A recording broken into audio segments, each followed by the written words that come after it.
Hello, listeners. Welcome to IT Guy Who Lifts podcast. I'm your host, Palash Gupta, Diploma in Nutrition and Fitness Sciences from INFS India, and Bachelor's in Sports and Exercise Science from Loughborough University, UK. The goal of this podcast is to understand science and science based tools with the help of industry experts so that we can further optimize our training and nutrition program. With that in mind, let's jump right into today's podcast. Hello, listeners. Today we have with us the man, the myth, the legend who resides on the top of Black Ivory Tower, owned by this shady organization known as Renaissance Periodization, whose sole you can say objective or goal is to engulf this entire earth with a thin layer of darkness and to defeat a small group of hobbit known as 3DMJ. So, Jeez. so with all jokes apart, Dr. Mike, I'm really glad to have you on this podcast, and I've been looking forward to having you on this podcast for so long, and the dream is finally true, and you are here. So before I pass the baton towards you, Dr. Mike, I have few disclaimers to put out, and the first one states that on this podcast, I request my guest to give the longest possible you can say introduction that they have ever given, because I want to know all the life events which unfolded in front of our guest which made them lead down this path and eventually become the person that they are today. So with that in mind, Dr. Mike, the baton is at your court and the floor is all yours. Well, thank you so much. So I'll try to give a not overly long and boring introduction, but so my name is Michael Alexandrovich Israetel. I'm originally from Moscow, Russia. I moved to the United States with my family, or my family moved me, when I was 7 years old. And I grew up around the Detroit area in the United States in the state of Michigan. And I wrestled in high school and stuff like that. And I started to really like fitness. So when I went to college, I bounced around for a while and then eventually got an undergraduate degree in movement science, which is a subset of kinesiology. I didn't think I knew enough, so I got a master's degree in strength and conditioning and exercise science from Appalachian State University, which is another university in the United States. And there I got to work with football players and a bunch of different athletes. I got to do research in the lab. That was really cool. And during that whole time, I was already competitively powerlifting. And then I went to go as a personal trainer. I worked as a personal trainer in New York City for a year, and that was really cool, but I still didn't think I knew enough. So I went and got my PhD at East Tennessee State University, and that was really cool. And I learned a ton. That PhD is in sport physiology and performance, so it's in sports science. Basically, the way to think of that is I got a PhD in the ability to take good athletes and make them better. And maybe not practically, but at least theoretically. And then so I've had an opportunity to be a sports scientist and strength conditioning coach for a bunch of different teams, Division I soccer, volleyball, a bunch of different stuff. And then after my PhD, I became a professor around that same time when I defended my dissertation. Actually, a week after I defended my dissertation, I did my first bodybuilding show. And after that, began to compete in bodybuilding pretty regularly, though, once every few years. My last show went very well for me. I took second place in the Masters USAs at the Super Heavies, which is kind of cool. And during that time, when I was on my PhD, I actually co-founded a company called Renaissance Periodization. We had a few hundred training clients, and then we sort of got a little tired of describing to clients why we did what we did nutritionally. So we wrote our first diet principles book, the Renaissance Diet, and that went really well. Then we started making diet templates. Then we made a diet app. Now we have a bunch of digital products and a bunch of coaches and a bunch of forums and all this other good stuff. And I'm still a professor. Somehow, Dr. Brad Schoenfeld convinced me. And so I teach under Dr. Brad Schoenfeld and his master's of sports science or exercise science program and some strength conditioning. And so I teach a course for him called basically something like advanced training methods for strength and and muscle size, strength, hypertrophy. And I still do Renaissance periodization. Now I'm doing a lot of YouTube content. So I consider myself an actor, really, like, like the Bollywood great actors. I think I'm, that those are my heroes. But in any case, there's my slightly prolonged life story. What do you think? Decent? Awesome, like top of the chart. You nailed it, Dr. Mike. Yes. And on the similar tangent, because I've heard a lot of your podcast, and I truly attest that you have a lot of wisdom to share. But I really got inspired by the thinking that you carry in terms of economist, or you can say in terms of psychology, or like in terms that perspective, because you did your bachelor's, master's, and PhD in sports and exercise science.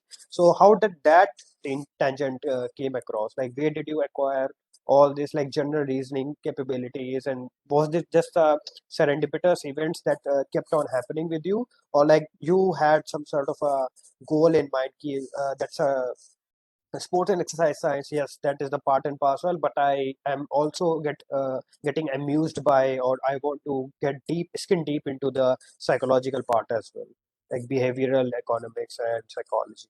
Hmm.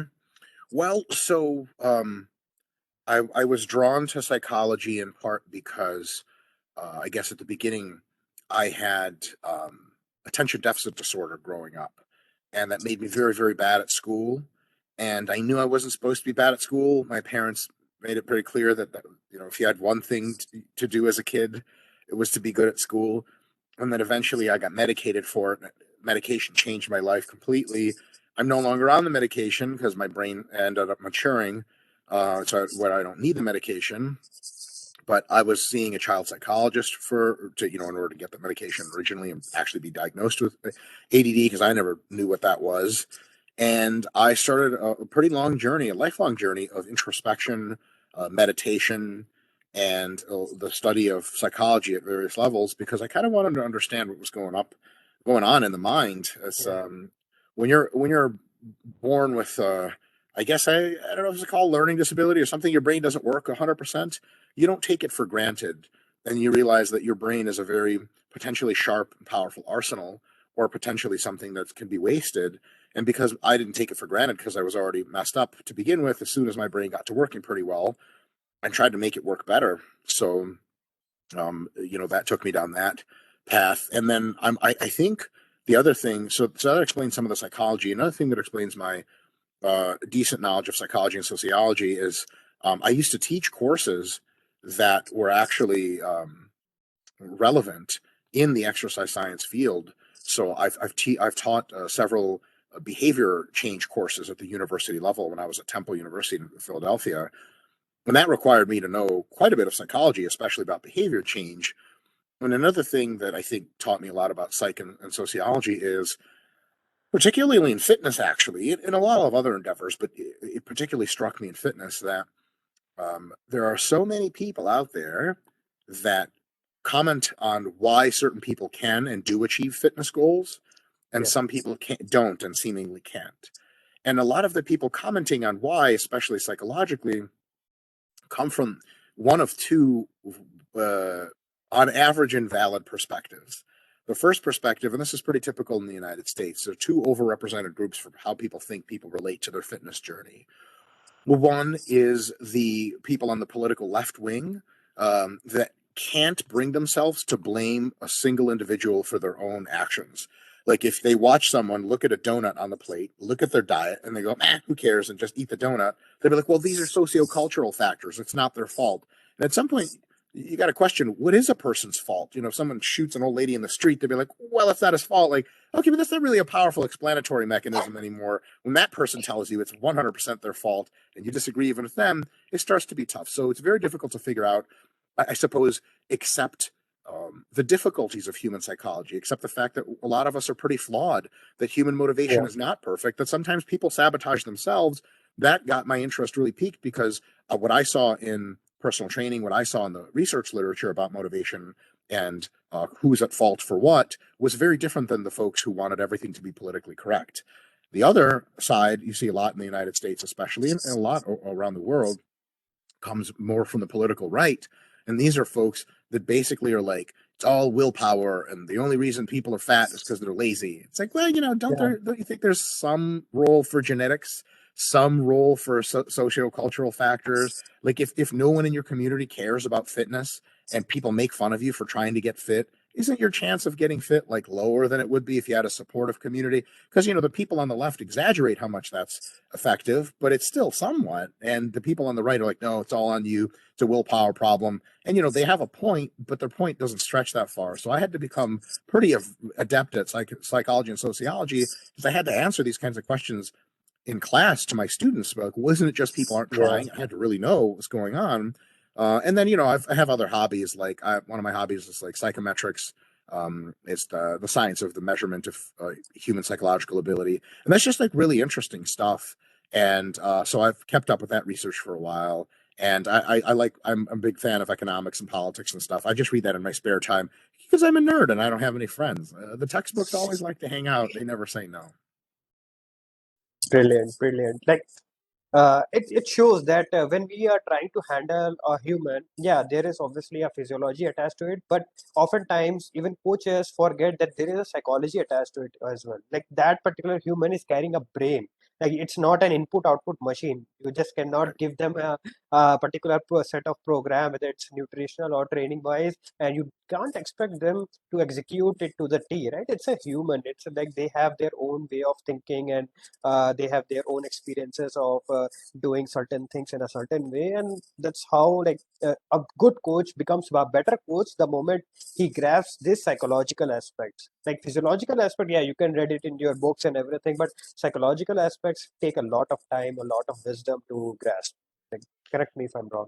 No, absolutely correct. And it's all about meeting people where they are, not where you want them to be. You say, oh Yes, man, if this person could just follow instructions, well, that's fun in pretend land where you could just magically change a person, but you can't. So you say, okay, how much bandwidth does this person have? What motivates this person? What demotivates them? Can I talk to them in such a way, change something about their program that makes the whole situation more palatable, more likely to be taken up by their psychology, actually executed? That's the difference between working in hypothesis and working in real world with actual humans. Real 100%. clients are late to training sometimes. They don't show up to training. Sometimes they cheat on their diets. And you can tell them, well, you're doing it bad. And they'll go, I know. And then they just look at you and you're like, ah, crap, I guess you're still paying me to get you in better shape. So working with imperfect systems is a part of it's a part of how you do things, and that's actually a rule everywhere in the world. Yeah, There's no People get frustrated as coaches, as personal trainers, and maybe some of your listeners can relate to this. They get frustrated that their clients are imperfect, or that their clients cheat on their diets, or their clients don't do XYZ. Thing is, I'm actually just not aware of any industry in which you can expect perfection. Like imagine being in an industry which relies heavily on microchips, and then all of a sudden you just have a microchip shortage occur, and like, I don't know, that sucks, and you have to adapt. And that's the thing with personal training. If you can figure out someone's psychology to a good enough level to actually help them the most, you become a very good coach, and you can help people yeah, that otherwise wouldn't be helped. Can you imagine one of your friends gets in really good shape, and you know for a fact that she's just not that motivated of a person, and she's never been in fitness, and all of a sudden she's in good shape, and you're like, oh my god, who's your coach? Because if your coach coaches me, I'll get in incredible shape because I always did a better job. Then that sort of thing makes you a very successful coach, and at the end it's all about helping people, even if sometimes those people are imperfect, which is again always the case in every single industry. 100%. That's the deal with the devil that we are making as a coach and as a you can say instructor, right? Because that's what gives us the kick. That's what suits our soul. Because if everything started falling into its own place, then there would be no need for coaches. Like they, a lot of clients, once they get educated enough, when they understand the process, like whether calories in versus calories out of things like specificity, overload, and fatigue management, they don't require you anymore, but they still stick to you. Why? Because they it's human tendency. It's the affectionation of coach and client relationship which they are like craving for at the end of the day. No AI can replace it, right?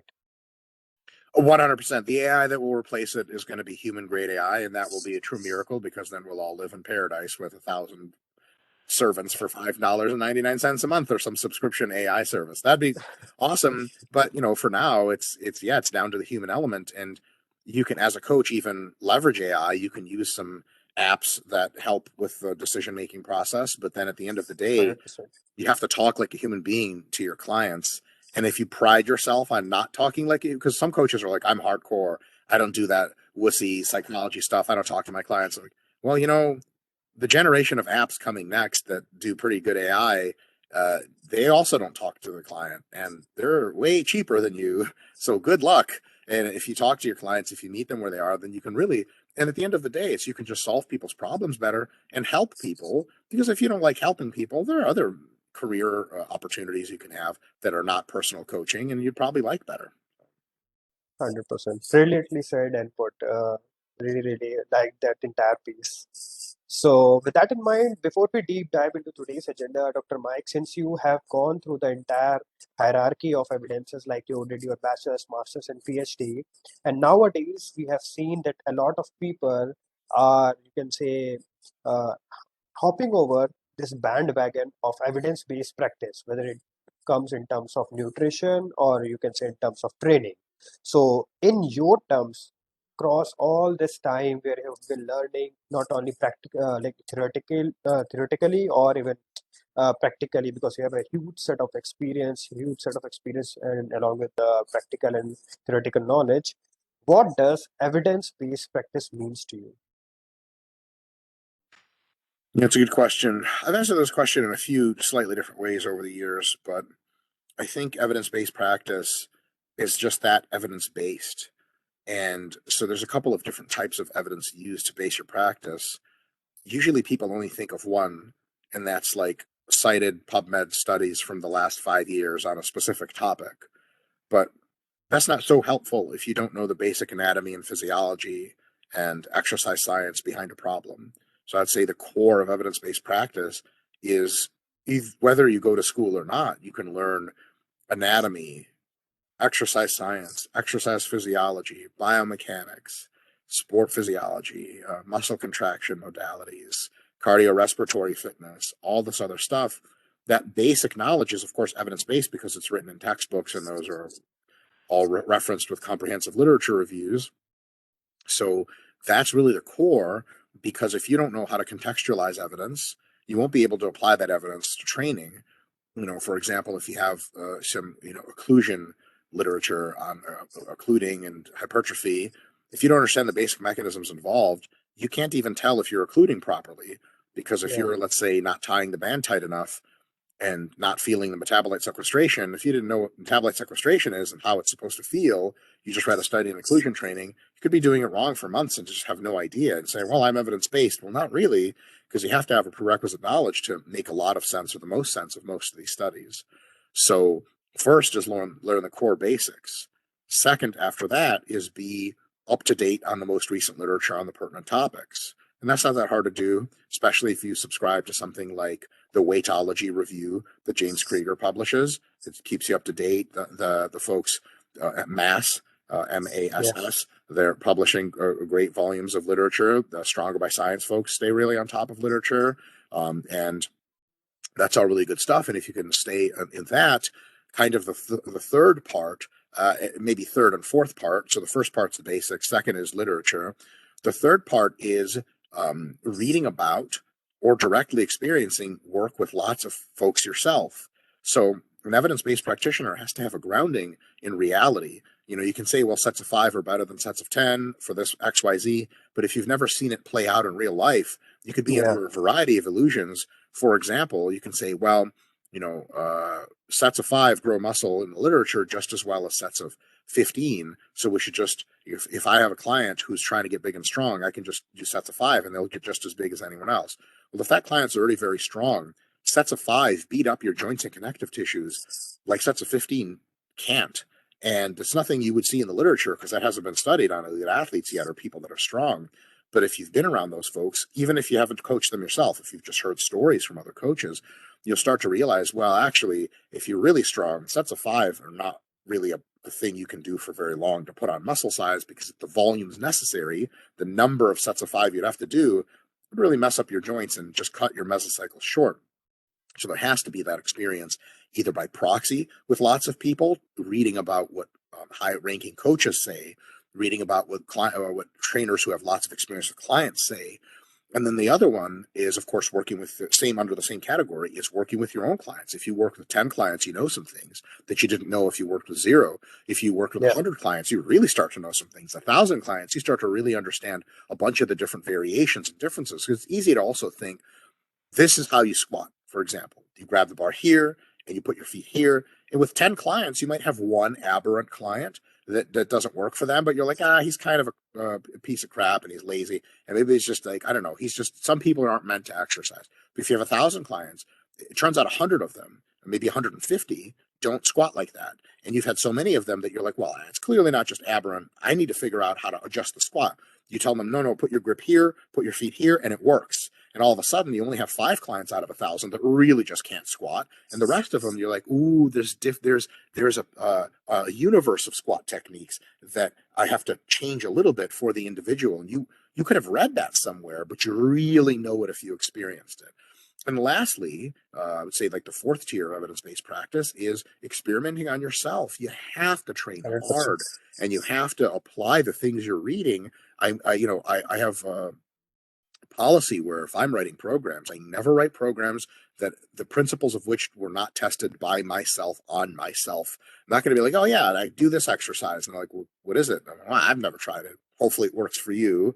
So that's not a good idea. So basically, evidence-based practice is knowing the fundamental basics in exercise science, then keeping up to date with the literature, then being availed to what a lot of other people are doing and how they're responding. And then the last fourth piece is making sure that you've tried all these fundamental things on yourself and you have a personal understanding of how exercise works because you've done it for a long time, how dieting works because you've done it for a long time, and that doesn't even mean the coach needs to be in shape. It just means they need to be in better shape than when they started by applying rigorously everything. Because, like, how can you coach clients and tell them to do stuff you've never done? Can you imagine, you've never done a diet longer than 4 weeks, but you're telling your client, hey, do this 12-week diet? And they're like, I'm really hungry. And you're like, wow, you shouldn't be that hungry. But how do you know? You've never tried a long diet. Try a long diet. You're like, oh, holy crap, I really can tell. So to me, combining all those four things in a good faith effort and learning from your mistakes is the essence of evidence-based practice.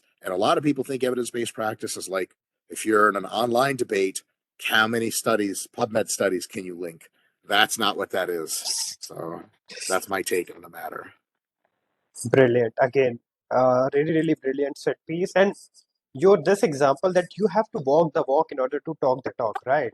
So a lot of coaches like they label themselves as a contest prep coach, but they have never done a contest prep themselves.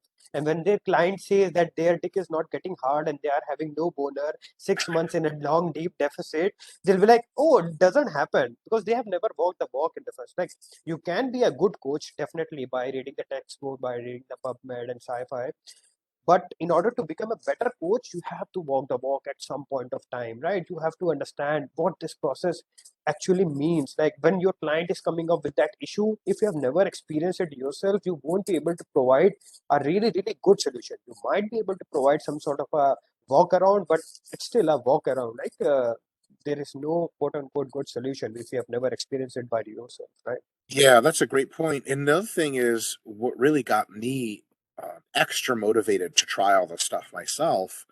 I was already in the lifestyle, but another good reason to do this is you may be able to get away with coaching someone in a process you've never done before. You might get it right. And I have gotten it right before coaching people I didn't really know exactly what was involved. I just got lucky because they had good genetics. But that should leave you with a reservation of thoughts of saying, gee, and I felt like I just got lucky. Yeah. Maybe I don't want to get lucky anymore. Maybe next time I coach someone, I want to really know what's going on. And that motivated me to continue to be involved at a much greater level than I had to be. And then I learned so much stuff that eventually I was really confident working with a bunch of people. And I could say, oh, this I know how to solve. This I know how to solve versus, hoping that you know enough, Yeah. which can suck. And the thing is, if you don't want to be involved in the lifestyle, at least for some length of time, you say, well, I don't want to have to do contest prep. I just want to coach people to contest prep. I don't know. That's kind of the cost you have to pay. And if you Yeah. don't want to do contest prep, how are you going to motivate other people? Can you imagine halfway through contest prep, your client's like, man, really struggling with motivation of why I'm doing this. And you're like, well, I don't even do it. I would never do it because I hate it. So good luck. Maybe you can't say something like that. In order to lead people into the fires of hell, you probably have to have gone through the fires of hell a few times, and then you kind of know the best path. 100%. And on the similar tangent, right, a lot of evidence-based practitioners no longer stay evidence-based the moment science starts challenging their biases, right? As long as science is producing the results in favor of their biases, they are chanting this rhythm, right, hymn of the evidence-based practice. But the moment evidence start presenting against their biases, they'll be like, yeah, it's just one study, that's just two study, that's just 10 studies. Like, really, 10 studies, you are willing to neglect 10 studies and you are not willing to correct your bias, then you are not eligible to label yourself as evidence based, right? That's a great point. One of my sort of heroes in the evidence based community with regard to changing mindset is Brad Schoenfeld. Brad Schoenfeld has done a lot of the core work in hypertrophy research. And a lot of that core work has refuted his own personal Yeah, hypotheses that he it publicly is. held prior to his own research disproving. I remember talking to Brad personally.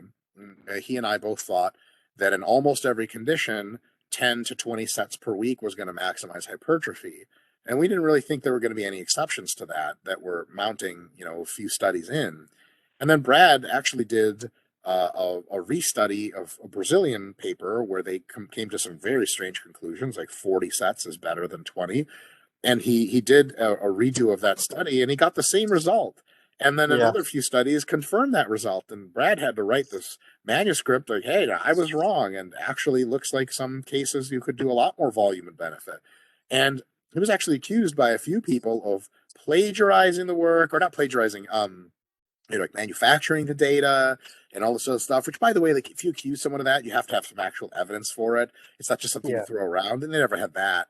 But even the accusation is strange. It's like accusing a president of rigging his own election that he lost. It's like, oh, okay, gee, he really just did a bad job, or did he try to rig it so that he lost? Is that even a crime? So it's very cool to me to see when Brad Schoenfeld, who has his name literally on all these ideas, can change his mind with as science updates. That really gives me hope that the rest of us have at least a chance of doing it too. And I've recently been in a situation, or am, where a lot of I have a offshoot subsidiary company of RP called Team Full ROM. For full range of motion. We have the shirts, we have the forum, and everything that people can join. And it's like the Team Full ROM is like, it's tongue in cheek, it's a joking kind of thing, but recently there have been a few convincing studies that show that partial range reps yeah, in the stretched position may actually be superior in some cases to full range. And people have asked me, hey, what do you think about that?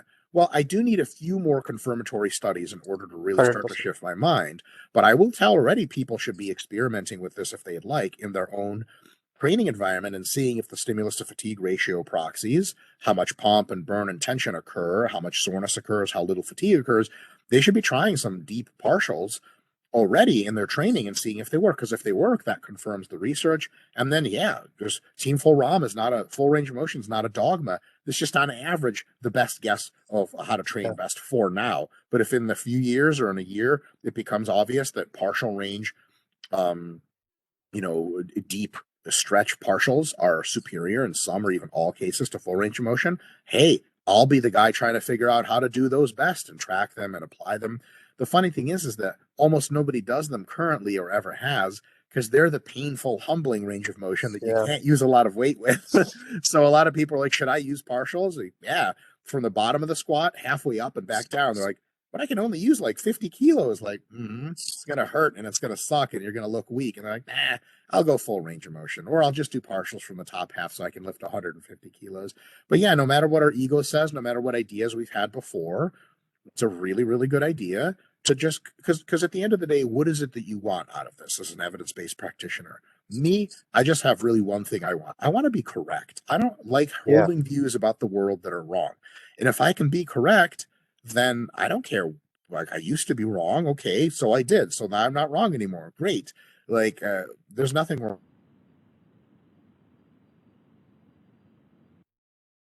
truth, that's crazy. So if you want to be correct, you have to be open to updating your views so that on average, over time, you become more and more correct. And if you guessed correctly about stuff, hey, that's nice. But if you didn't, good time to start changing your position so that you don't, because what do you get if you stick to your guns and when obviously the truth is different, you stay, no, this is how it is. I don't understand what you get from that. Embarrassed consistently, and as the evidence mounts, you get more and more embarrassed and you get more and more defensive, but you don't even help your clients that way because, geez, don't you work Yeah. with clients? Don't you prescribe your clients stuff? Don't you want them to have the best options? 100%. Again, totally agreed with all the points that you laid out. And on a similar tangent, you can say, uh, on the flip side of the coin, when do people should correct their bias? Like a lot of people say, okay, I only correct my biases when I see some sort of a systematic review or meta-analysis. And on the flip side of the coin, a lot of people started chanting again the evidence-based bandwagon the moment they see one single study like quoting statistically significant results because they were married to the thought or the married to that particular bias. So a brief framework where you can guide the listeners, okay, what will be the best option, like best route of action, which can guide them on when to change their biases or when to change their practice once evidence has been presented to them. Yeah. So my best answer is that it doesn't have to be a single cutoff line. It's actually a spectrum. So when one study comes out that goes against what people thought was the case, a good response to it is, oh, well, that's really interesting. You don't say, oh, that's probably wrong and it's stupid. You say, oh, it's Yeah. interesting if true. If a couple of studies come out starting to confirm that this new method or new way is maybe more likely the truth, then you can say, wow, that's actually very interesting. And I would go and maybe try what the kind of the background here is, try those conclusions out in your own training or your own diet. Like, let's say there are a couple of studies that come out that show that much more protein is a good idea than we thought. So, okay, after one study, one weird study comes out about everything once a year, and you don't want to start trying everything one study shows, so you could just waste a lot of your time. Two or three studies, I would say, hey, look, if you're curious, and if you think there's some physiological rationale, and these are just aberrant studies, then you try it. Try it and see what happens. Because if you try this way higher protein, and after 3 or 4 months or half a year, you honestly can't say anything's different. You say, well, it's expensive to eat this much protein. I'm going to go back to eating a normal amount of protein. I'm going to wait for more evidence to accumulate. And then the next few studies could say, actually, enough protein is totally had from smaller levels. And you're like, oh, thank God I didn't just keep doing this stupid high protein diet forever. Or the next several studies say, well, actually, if you eat your food like this, or not for all people, but for this group, high protein is better. Then you can start to say, wow, that really looks very interesting. I'm going to try it again, but in a more specific manner. So if you see hints from the research literature, try them in your own training, in your own practice. And if they seem to work better than average, then just hold on to them and keep them in the mix. Try the other stuff too. Try this new thing, see which one does better on average. If they both do well, you could do both of them for a long time. If one of them just doesn't seem like it's the best anymore, then you can do it less frequently instead of just stopping it altogether, right? So someone says, hey, partial range of motion squats from the bottom to the bottom half and back down are better due to these three studies than full range of motion squats. Well, you can do like 2 or 3 mesocycles of those squats and then one mesocycle of full range of motion squats just to see if there's any difference, if you can tell, or just to make sure you're not overly doing the new thing too much. And then after, 5 to 10 studies come out, and we develop a very holistic understanding of the subject, at least a small subject like this, then we start to have a new consensus developed. And then you say, well, gee, this is the new way we do things. So it's not about like, this is the truth and this isn't. It's all Mhm. probabilities, right? And you say, when one study comes out, you say, I'm not sure. Maybe you can try it, but I wouldn't. 2 or 3 studies come out pointing some other direction. You go, well, maybe I'm not going to try it, but I think other people should try it. And they report back and go, dude, you got to try this. This shit really works. Or they say, yeah, and I can't really tell the difference. And then after that, 5 to 10 studies, you can say, wow, this is a very serious contention. And maybe it's a 50% chance it's true, 50% it's not, or even higher, 70% chance it's true. So I'm going to start to change some of my practices at the margins in my evidence based practice to at least try this with clients and reflect it. And by the way, 2 or 3 studies is something I might not try that with clients yet. I might just try that on myself with my friends. Myself. Clients maybe wait for 5 to 10 studies, or like very obviously it worked with your clients at 2 to 3. It's like if something 2 to 3 studies, even one study works incredibly well, you should try it again with yourself and with your friends. And if it also works incredibly well, you go, well, shit, I should all my clients. I'm not going to keep this for my clients. It seems to work really well. So in that method, you sort of, let's say you think this is the truth, this hypothesis, that this method we've been using, and the studies keep confirming this as true, and this isn't being supported anymore. Where you think the truth is could start here. Notice it's not right there because you're never 100% convinced of anything. It's right next to it. And as this lights up and says true, true, true, true, and this is like false, false, false, you slowly walk down the line to 50-50. I'm not sure. Both seem good. And on all the way to actually, this seems pretty good. It's never, you're not in this camp. You don't just hop into that camp. It's all a fine line. You walk it as evidence accumulates, both direct evidence and evidence from actually trying it with people. As that evidence accumulates, you adjust your walk accordingly. And then you find yourself in a new place. And you're always, during that time, in a place of located as your best assessment of the evidence. And, because a lot of things, Palash is actually a very good question. A lot of problems with this is that people, as an evidence-based authority, which you are for sure, and I am to some extent, people want, especially in like Instagram, social media, Facebook, YouTube, they want yes or no hard line answers. What's better, hack squat or leg press? And if you say, well, in some circumstances, but in others, some people don't like to hear that stuff. And then if you have a YouTube following or Instagram, if you take a very hard position, simple position, leg press is better, here's the reasons why, then a lot of people will follow you, and it's almost like you're a false prophet. They go, Yeah. wow, this guy's got the truth. And then 5 years later, when he's led them to nothing but sore knees, they go, ah, crap, I should have never followed that guy. Well, as an evidence-based practitioner, when people ask you, hey, do you have a comment on XYZ? Like I was asked a few times when I thought about Palmer cooling. It's when you do a bunch of exercise, then you put your hands into very cold water, you take them out, and apparently it works really well for endurance. But there was only one real good study confirming that, Yeah. and no others. So what do I think about it? I think it's interesting. But am I going to say, well, it for sure is bullshit? Because, well, people want to hear that. I can't say that. Maybe it works well. Is it for sure like awesome and works as well as steroids, which is what one of the articles claimed? Well, geez, that's a little early. For some reason, the Chinese don't do Palmer cooling, and they'll take every steroid they can manufacture. It's kind of curious why they don't do that. So at the end of the day, it's okay to be somewhere in that middle spectrum and say, hey, like, here is my best assessment. And I'm looking forward to more evidence as it comes out so I can change my views. And here's the best thing about that.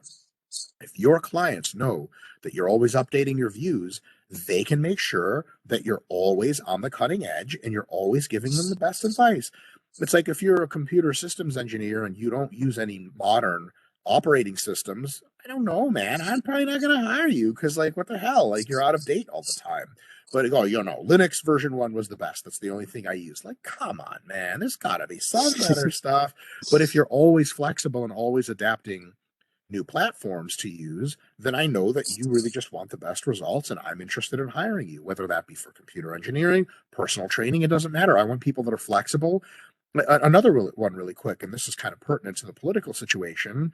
It turns out that at least for some number of weeks, Putin in his invasion of Ukraine was not getting accurate battlefield updates of what was going on. Well, geez, how can you run a war doing that? That's terrible. And he's not doing so well. Russia's losing big time. Meanwhile, Ukraine actively releases intelligence to everyone for free. So they're much more in touch with what's really going on. You don't want to be that person that's like, oh, we've been losing this war for 2 weeks. That sucks. And you definitely don't want to be that personal trainer or coach with your clients and say, oh, turns out like this kind of carbohydrate that I've been feeding you actually does make you fatter. I didn't want to read the research literature and change my mind. Sorry, like that kind of sucks. They pay you money. They pay you money to be your best. So the best thing you can do is stay up to date with literature and be flexible with your ideas about what's going on. Brilliant again.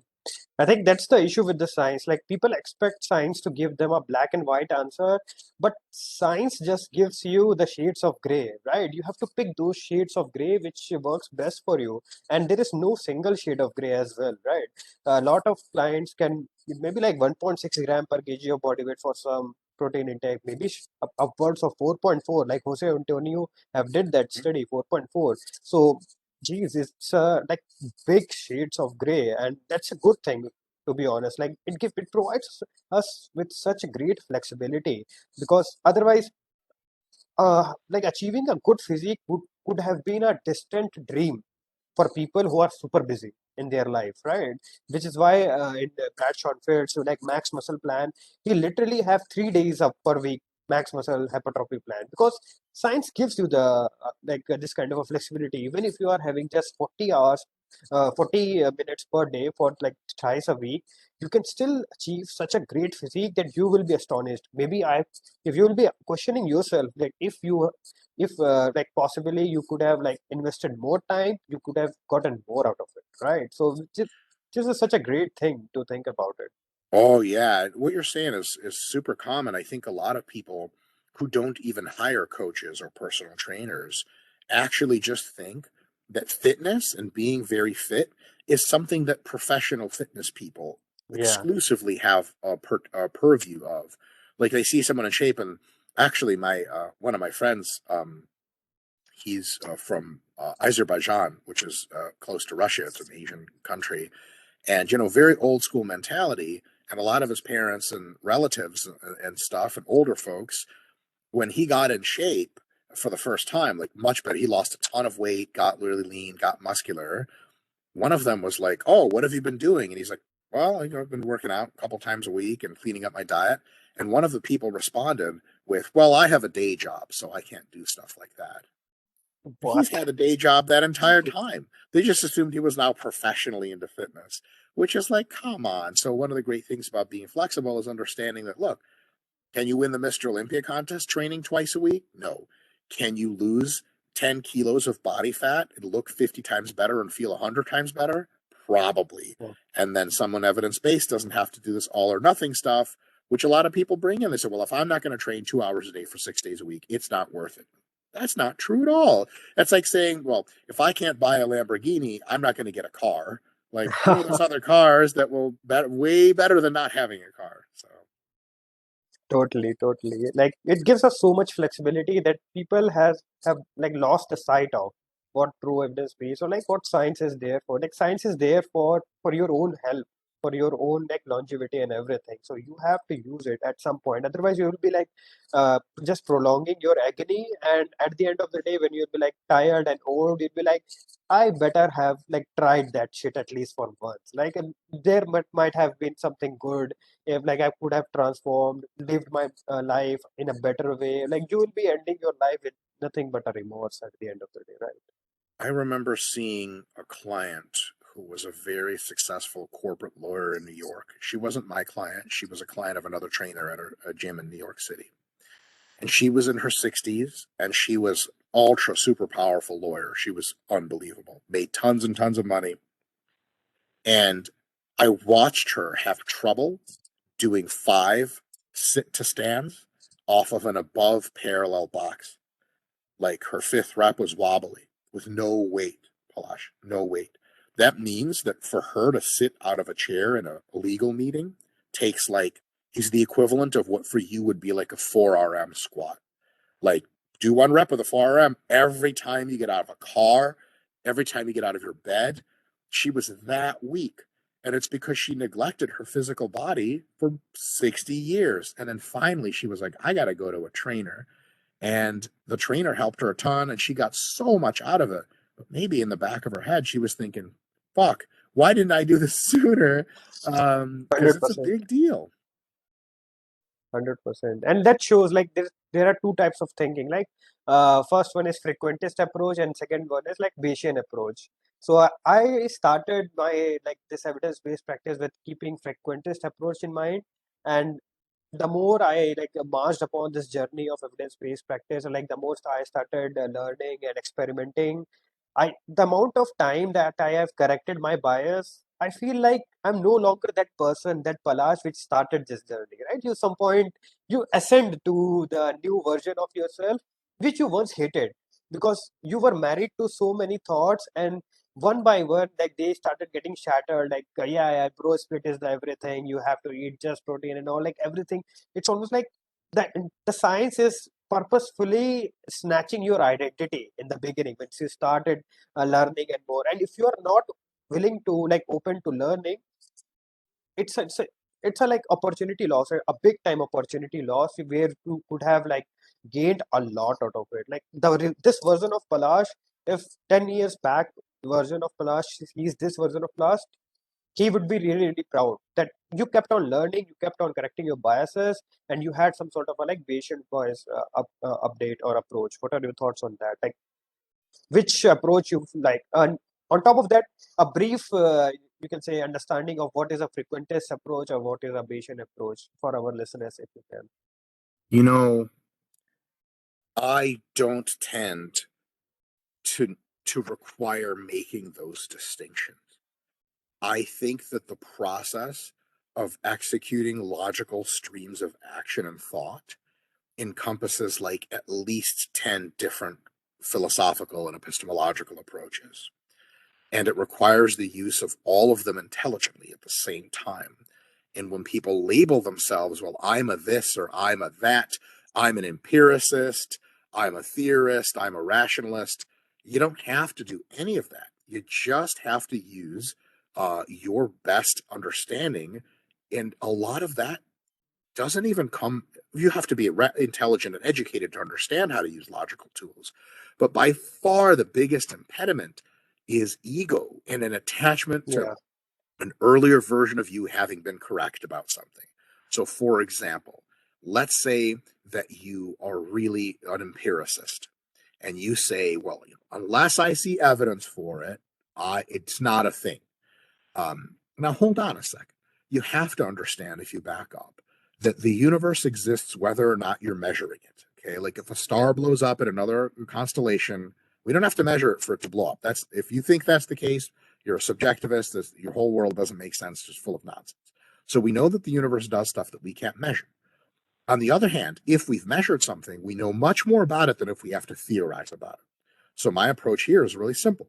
If there are no direct studies on something, I'm perfectly comfortable using theoretical inference until and unless I receive actual evidence of what's going on. And then theoretical influence doesn't go away. Evidence is all we have, empirical evidence. One has to confirm the other, and the theory changes a little as evidence comes in, and all of a sudden you have this network of understanding that the theory is now better, or the model you're using gets upgraded to theory because it's based on an interconnected web of well-supported facts, hypotheses that have been proven true. And whether you use a frequentist approach in your analysis of what's going on, whether you use a Bayesian approach, there are about 15 other approaches we could list that are, less integrated or less popular. You have to use all approaches in order, because some problems are better for one approach, better for the other approach. But almost all problems require a synthesis of approaches, and the only real thing you need is intellectual honesty and to drop your ego. And, if you like a certain approach and it gives you the information you need and you think, oh, I'm correct, try another approach and see if it says something different and really be honest which one of these is likely to lead us to be true. There's also, just to mention something, there is a logical fallacy called the yeah, McNamara fallacy, which is like, if we can't measure it, it doesn't exist. So there was a situation. I don't know how politically correct this is. I suppose it's all out there. I'm not going to name names because we've all been wrong before. I've been wrong a bunch. I'll be wrong in the future. But a few folks were saying, well, listen, growth hormone is not something that you should be using as an athlete, even if it's legal in your country to use, because here are these studies that show that it doesn't work. It doesn't add muscle mass. It doesn't improve athletic performance. But the problem is, all those studies are on like sick people or regular old people, and they give them essentially replacement dosages.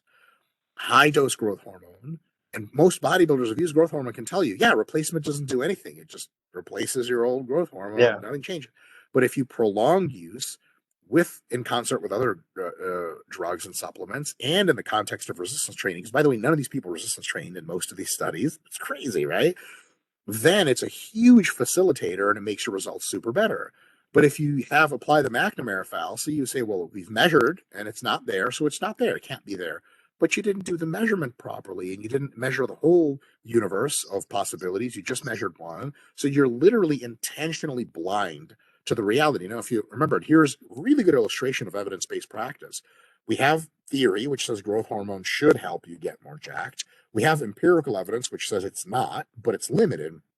We go to personal experience and the experience of other people. When you talk to athletes at let's say, the Olympia competition for bodybuilding, they're using massive doses of growth hormone. It's highly inconvenient. It has tons of side effects. It also costs an unbelievable amount of money.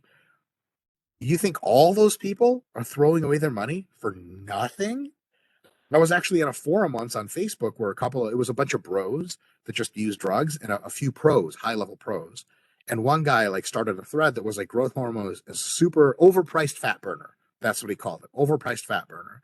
And he was like, right, guys? And he asked the IFB pros, and they were all like, no, it's much more than that. And he was like, crap. So if those guys say that, maybe you're wrong, and maybe Yeah, just an I think empirical approach isn't good enough. I'm aware of that fact. Like, sorry to cut you off. Like, I think No, he no, asked, fine. like, he tagged Ian Valerians, right? Ian, Yes, yeah, right. you're He aware tagged of Ian. that actual conversation. Yeah, That's brilliant. exactly. And So Ian's he said, like, well, go ahead, go he ahead. said, yeah, he said like, no, it works. Then you It like he paused works. upon it. Like it was like a statement of laughter. It became like that. Entire conversation was so funny. It was amazing because this guy was like, well, yeah, I can rationalize why I don't use growth hormone. And Ian's like, that's not going to work. And then the guy was like, well, what about orals? Like, can't you just take orals? And he's like, I don't take orals in my off Yeah. season. And the guy was like, geez, I just have nothing left to say. So, which is, and in all fairness, that guy had a hypothesis and he was very upfront about his statement of what he thought. He was seemingly, his hypothesis met with some resistance. Now, I mean, I don't know that guy. I forgot what the guy's name was, but hopefully what he did was he went, yeah, the best guys say it works. Maybe I can ask them some follow-up questions in private. Maybe I can do some more research and reading, and maybe I can find out, oh, if you apply it like this, it works. Well, look, there's a chance that Ian Valier and all those other guys are wrong. Absolutely. People get up and 100%. there's tons of fads that people do that are wrong and stupid. But, I happen to know from plenty of personal experience and, of course, communicating with lots of coaches that coach pharmacology that, like, no, growth hormones, unbelievable, has all these crazy side effects, super bad for you, but also has all these crazy beneficial effects. And, like, you can't just rely on one arm of the evidence-based pyramid. You can't just rely on one of the approaches of statistics or understanding the world. You have to have a good faith approach to everything. It's like asking someone, what's more important, theoretical physics or experimental physics? Well, it's both. Both. And if you say it's one or the other, geez, you might be wrong a lot, and that would suck. Yeah. So because we tend to forget, especially these like evidence-based practitioners, anecdotal evidences and case reports are still a part of the hierarchy of evidences, right? They are still a part of the hierarchy, and anecdotal evidence, yeah, it is just anecdotes, but still they hold some sort of a weight in terms of part of the hierarchy of evidences, right? So that is super, super correct and a super important point that I think, again, it's people who get into shortcuts get into this problem. What Yeah, is the shortcut that we want to have ideally as evidence based practitioners and people who like science? Here's the shortcut. If you have an anecdote, I don't care. That's anecdotal data. I don't have to think about it. I don't have to look at it. I don't have to consider it. Anything that's not in a meta analysis, I don't care about. Well, that would be cool if you could just do that. But in reality, anecdote can be one of two things: just statistical noise or flat out wrong, highly likely, or a hint at the actual likely truth that yeah. reveals a deeper ultrastructure than what you were aware of. And every single discovery begins as anecdote, every Anecdote, single one. yes, 100%. And that is something that you have to understand. And that means that you treat anecdote exactly as should be treated. with a bit of distance and say, look, I'm not committing to anything that's anecdote. But at the same time, if a few folks start to think things anecdotally and based anecdotal experience and try to derive some ideas, the worst you could say is, oh, that's interesting. And I wonder if it goes somewhere. You start with anecdote, you start applying it to yourself or to others, it starts to work really well. And you go, oh, holy shit. And if you're in touch with scientists or you read the literature, a couple of years later, research comes out. Here's a really a good example. We knew for a long time in practice, exercises that were taken close to failure for high reps gave you a crazy burn. And that if you did them repeatedly, you get quite muscular. Similarly muscular to if you went super heavy and never felt the burn. And so people are saying, well, what is it about the burn? Maybe it's metabolites, maybe it's lactic acid. And a lot of people said that's stupid and that's like anecdotal and it doesn't work. And some other people said, well, maybe it does. Some of those people went and did studies, and now there are multiple papers showing mechanistic description of the various metabolites activating hypertrophy pathways. Well, it would be real stupid back in the day to say, no, no, no, this is stupid. Here's another one. Oh, and this one's really good. I remember reading, quite sad, I remember reading in a textbook of exercise science that was published in the late 90s that the pump is just blood flowing through the muscle and has nothing to do with hypertrophy. Now we have a body of literature that links cell swelling directly to hypertrophic mechanisms and correlatively to all the other factors like metabolite sequestration and failure proximity that directly link themselves to hypertrophy. So if you're getting robust pumps, we have at least one study now that tracked individuals. They tested individuals before the study began, and they saw who gets the best pumps from training. And then they actually trained those folks for a few months. And it turned out that the people who got the best pumps actually also grew the most longitudinally. Whoa. So all of a sudden, we look back to 1998 and that book, and we look at that paragraph where he said, hey, look, the pump doesn't mean anything. And we have to ask the question, how did they know it didn't mean anything? What they should have said is, well, there's no direct evidence yet. Yep. So we can't, they could have said, well, lots of people in bodybuilding say it's important, and maybe that means we need more research. Or if they thought bodybuilders were stupid, which is a fine position to have, they could have said, well, we just don't know. And that's totally fine. But they said the pump doesn't mean anything. That is an assertion of reality that is itself not an evidence. You would have to have 10 studies that showed that pump actually doesn't correlate to anything, and it had zero. So now that book looks really stupid, all because they weren't willing to integrate anecdote into at least a suggestion of maybe this is something to study. Because yes, anecdotes happen and people are wrong, but if lots of lifters are telling you, hey, when I do this, I feel this, if they're of good faith themselves, maybe they're really onto something. And that's how a lot of science develops. We get anecdotes from practical experience, Practical. then we test them, then we confirm them, then we say, okay, this for sure works, and then we move on. Yep, anecdotes are the baseline, or you can say foundations of hypothesis testing, right? Because hypothesis has to come from somewhere. Once we observe something, whether it's anecdotally or from the case reports, we tend to start seeking the truth into it, and that entirely like forms an entire interventional studies, and later turns out to be an empirical evidence, whether it comes out to be in a favor or in terms of against of that particular anecdote. So anecdotes or evidences, like obviously you cannot just toss them out just as a pinch of pink Himalayan salt, right? It's not going to happen like that. Right. And it's also a bit of a distinction between different kinds of anecdotes. If you say, hey, one time I lifted and I felt like this, so that means that's really the bottom of the barrel of anecdotes. But if someone says, listen, I train 700 bikini athletes per year, and in 90% of them I noticed this pattern, that's a little better than just one off anecdote. That is something that really begins to interest research scientists because, if that coach is acting in good faith, those clients are reporting relatively accurately, it may very well be something going on. And yes, that data is technically anecdotal because Yeah. it's not formally controlled study. It's still observational research to a small extent. And when you have that observational research, technically speaking, every node of observational research is by itself an anecdote. But when you sum them up together, they start forming something. So people say, well, this coach has his athletes do this exercise, but that's all anecdotal.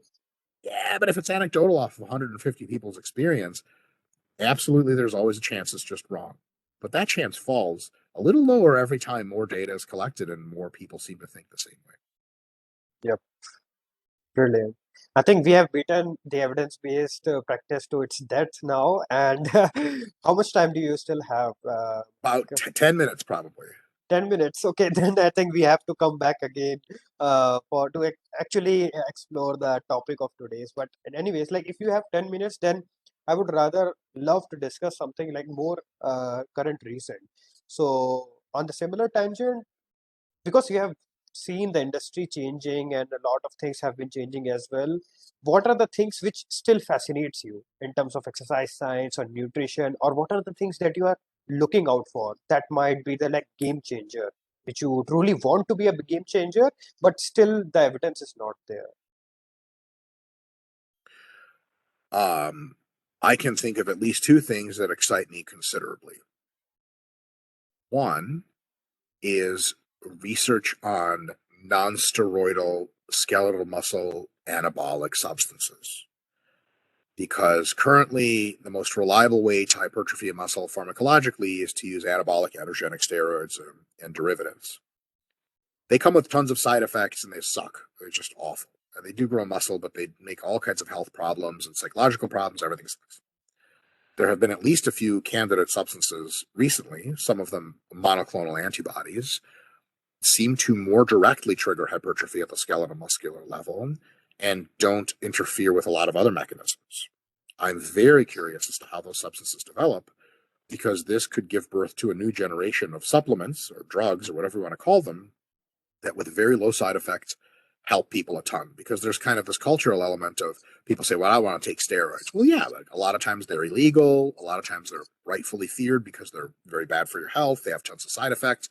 But you don't say, well, I don't take headache medicine because it's a drug. If you have a big headache, you take it and it works. And you say, okay, well, you like drink coffee. Caffeine is a drug. I mean, literally, it's a Yeah. drug. And you say, well, like if I need to stay awake and be focused, caffeine helps. And people are like, well, doesn't it have downsides? Like, yeah, but they're manageable and they're not very intense. If we could have muscle building supplements or drugs that work a lot better than creatine and maybe comparably to anabolic steroids, but with fewer side effects, an order of magnitude fewer side effects, 10 times fewer side effects. That becomes an amazing revelation because now regular people can take these substances and get much more muscular and can enhance their results in the gym. And it might not be like, okay, for people who are in their 20s and want abs, that's cool. But what about women in their 60s who are at risk for osteoporosis, who are so weak and whose cellular machinery is so degraded that they have trouble gaining muscle with just resistance training? You give them a Yeah. few of these pills, they get to be what you would consider normal muscularity, and all of a sudden they're independent, they're walking around. How are you supposed to lose weight if you can barely stand out of a chair? How are you supposed to reduce your calories? Starving yourself? So now they can actually move around and they can eat a healthier diet and so on and so forth. The second thing, both are pharmacological, by the way. The second thing is already happening, and that is basically future generation appetite suppressants, Yeah. or an even better way to think of them as hunger modulators. So there's one hunger modulator called semaglutide. I'm not sure if you've heard of it. There's a trade name. There's a few trade names, but Ozempic is the most popular trade name. And this is a GLP-1 agonist.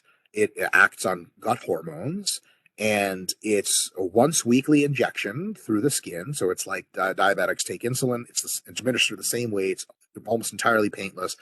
One time a week, you take the injection. It's the easiest thing in the world.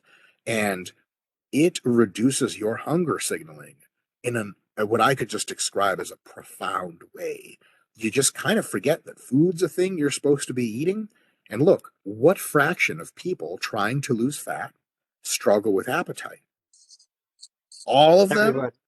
Maybe 90 some percent or whatever. And if your appetite wasn't a problem, your chance of completing a diet would come down to like convenience and boredom. Like, if you're not hungry anymore, it's really easy to be successful if you just are okay with eating a bit more like a machine than you want. And if it's super inconvenient for you to eat, you know, quote unquote diet foods, I get it, but a lot of times it can be quite convenient. So we've solved hunger as a problem. We've solved a huge impediment. And right now, Ozempic, or semaglutide as the trade, the regular drug's name, the generic name, it is very, very powerful. It has very few side effects, but that's from what's called a third generation of GLP-1 agonists. There's already a fourth generation that's passed human trials. It's even more powerful as an appetite suppressor. If your viewers want to Google terzapatide, it already has better outcome results than semaglutide. And semaglutide had unbelievable outcomes in its studies. To put this in perspective, there's a study with terzapatide that went just a bit longer than a year, and I think the average group lost something like 15 or 17 kilos of body fat. And both groups got the same advice, general diet advice. The group that didn't get the tirzepatide just lost like 2 kilos just because they tried to eat a little better. And then the group that got the tirzepatide lost 17 kilos. That's an unbelievable result. And the side effects are basically like some people, it made them a little sick and nauseous. Here's another funny Yeah. thing about these drugs. If you try to overeat your calories, you get really sick. And if you don't, then you feel fine. So the drug guides your behavior into something better. It's even difficult to out eat the drug. Because if you say, well, I'm taking the drug, but I don't care, I'm going to go have pizza. No, you're not. Because after a slice, you're going to be like, oh, I don't feel that good. You'll have an apple instead and a piece of lean chicken. And then you're like, okay, I feel great. So because genomics is developing at an accelerating pace, drug discovery is developing at an accelerating pace. Here's some evidence to that effect. There are a variety of companies that now have AI algorithms that can do the protein folding simulation with a high degree of accuracy without testing. Palash, that is such a big deal because they can Yeah. come up with candidate drugs 1,000 times faster than regular. And by the time they actually make a drug and go through trials, they already have a really high probability that it's going to work because they know exactly how the protein is going to be shaped before they can test it against other proteins and say, well, we actually can demonstrate a higher binding affinity in theory. And people say, well, what about in practice? Well, we've simulated the entire macromolecule. It's probably going to work. And now all of a sudden you have, if the fourth generation of GLP-1 agonists comes out maybe next year, what happens in 2027 or 2029? I mean, we might be in a situation where if you want a diet to lose fat, you go to your doctor, you say, I'm really struggling. And he goes, oh, yeah, here's this pill. It's three things combined. You take it, and all of a sudden you're like, I want to go on a diet. I don't want to eat any more food. That would be unbelievable. And that could help tons and tons of people. And right now, drugs like semaglutide are super expensive. But as it goes through mass Yeah. production and as the patent system opens up and competitor companies can make the drug, making any drug specifically it's made of like carbons and nitrogens. Shit is damn near free. So, drugs for blood pressure like lisinopril that used to be cost a fortune when they were first made Yeah. 40 years ago are now almost free. Like I don't even understand how the companies making them make money. The thing costs like a half a penny per pill, and that's going to be the case with these drugs. So I honestly think that is super, super exciting research. And it doesn't cancel out the fitness industry. People think it will cancel it out. Yeah, it might contract the industry to some extent, getting rid of mostly charlatans. But if you're a fitness practitioner and evidence based, what these drugs do, if your clients take them, is improve their results. And let me ask you this: if Yeah. you're a coach and you have a client who's struggling with motivation, you've trained her for 3 months. Let's just say she has bad genetics and really trouble sticking to her diet. Training with you 3 months, you being her diet coach, she gets not so good results. She's going to quit. She's probably going to quit. But if she has access to these advanced, future pharmacological interventions, she might lose 10 kilos in 3 months of fat. And you go, hey, do you want to quit? She goes, quit. I love this. I'm never going to stop. She still comes to train with you a few times a week. You still guide her in diet. Everything works better. And it's something that can honestly just be great for everyone. That's what I'm looking forward to most in the current research landscape. Brilliant. And on similar note, I want to share my experience because I work for IBM and I have been deployed to this project called Watson AI Healthcare. I believe you must have heard about the Watson, right? No, everyone have heard, right? So Sure. we deployed a mini AI algorithm for University of Texas MD Anderson Cancer Research Institute, and they are pioneer of comparative effectiveness research in terms of surgery, right? So what that AI did, it compared five types of surgery for us, if a surgery protocol is there, like let's suppose heart surgery, and there are five types of surgery exist, then doctors don't even have to see there. That AI will compare all those five types of surgery based on the like mapping with the symptoms of the patient, and it will recommend which surgery out of those five will work the best for this specific patient. And it got so much backlash because it made the jobs of junior doctors redundant, because this a junior doctor is supposed to do that, right? They collect their symptoms and then they research the literature, and they're like, okay, this surgery should be like maybe work better for this particular person. But AI is doing that, and it is doing at a pace of like you cannot even imagine. So it made a lot of doctors job, you can say the assistant's job, redundant. But for patient's view, the moment that particular patient is coming in, he is getting the best kind of surgery. Like imagine that.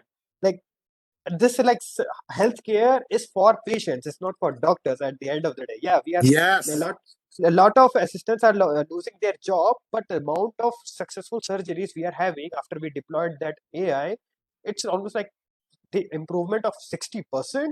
And if we, That's are we crazy. willing to neglect that 60%? Like nobody is going to neglect that 60% statistically difference, right? Yes, well, that would be actually like bordering on like a hate crime if you were to suppress that research. I mean, that's like Exactly. almost like unintentional genocide. Um, that's absolutely a great point. Here's another thing: people think that people just lose jobs straightforwardly and technology replaces them. There are many, many ways to demonstrate that that is actually a very false hypothesis. But one that I'll just illustrate now: doctors there's a problem, especially in the United States. Doctors spend a tiny, tiny fraction of their time with patients one on one, with Yeah. individual patients. The way it works is you spend your time doing things that are more lucrative. So you want to minimize patient time: 15 minutes, 10 minutes, 5 minutes, 3 minutes per patient. Great, you make more money. The thing is, if AI does most of the difficult work of diagnosis, the doctor now makes the same amount of money, but can spend more time with patients because the AI can tell you whatever, but the patient still needs to be talked to, Yeah. explained what's going on, heard and comforted, and explained what the future is, guided on life advice, to saying, well, look, I have cancer. Thank you for this surgery. It healed me.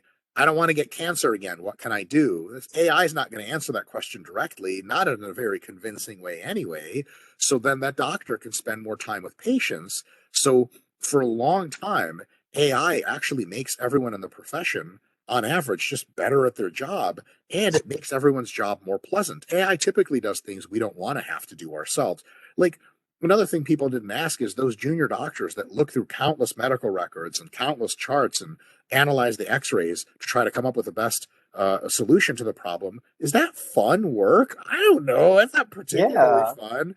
Maybe the AI can do a lot of that work and you can double check the AI, which they do anyway. And the AI all of a sudden does tons of work for you, and it leverages your ability to be a doctor. And just make sure people don't think I'm missing this point. If AI eventually gets so good, we don't need doctors anymore.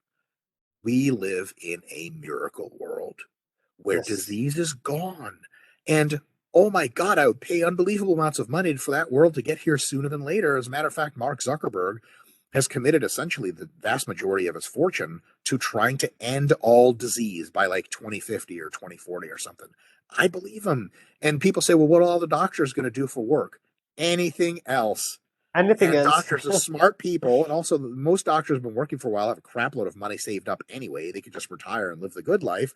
But a world with no disease, that problem versus the problem of, okay, so here's two worlds. One, tons of disease, lots of doctors have jobs. World one. World two, no more disease, doctors are out of work. Look, with all the money we spend on curing disease, we could just say, hey, if you got a medical degree, sorry, here's $50,000 per year for the rest of your life to just do whatever the fuck you want. And then we're shutting down all the medical schools so nobody can get a medical degree again because AI's got this. That would be unbelievable. That's so much better than having people do jobs that really shouldn't be there to begin with. 100%. Like that's what Picori is all about, right? Patient-centric outcome research when we like about. So that's what they are showing. Like because human needs are human at the end of the day. And why? let AI do the heavy lifting for you, right? You do the more important part. Become a senior doctor instead of becoming a junior doctor, right? Yes, Like use yes, that extra time and become a senior doctor. Like it's for your own fortune. Why are you like looking out in a haywired manner? So that's a 100%. brilliant way to put it. So with that in mind, I think we can obviously bid adieu to this podcast, and I'll be like chasing you forward because we entirely left the entire discussion which we initially planned. So I'll be chasing you down again. But on that similar note, where can people find you and find your work, Dr. Mike? Yes, thank you so much. So, by the way, just send me an email as soon as you get a chance, and we'll schedule another Sure. podcast in, no problem. And then I'm best found on YouTube, actually, nowadays. Just Google my name, throw it on YouTube, or Renaissance Periodization YouTube. We're coming out with tons and tons and tons of videos all the time, 4 or 5 videos a week, all of them educational, some of them somewhat entertaining if you like my shitty humor. And it's just all about learning all the time, about nutrition, about training, about everything exercise science. Our goal on the YouTube channel is to take folks who want to learn how to coach themselves better and coach other people better and give them as much information as possible. That's where to find us. And if you're curious about how to buy our books or how to use our apps, all of that is linked through the YouTube. So YouTube's where it's at.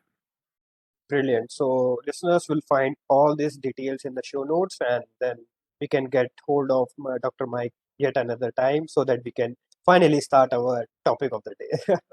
Thanks a lot, Mike, coming onto the show, and then I will see you next time. Awesome. Thank you, Palash. Take care. Hello, listeners. I hope you would have liked this episode of the podcast series. And if you did, please feel free to share it with your friends, families, and your colleagues so that they can also get benefit from the science based discussion that we just had.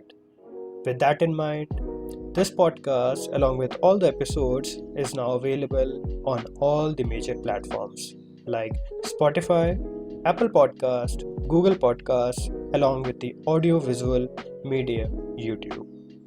So, with that in mind, let me bid adieu for this time, and I will see you in the next episode.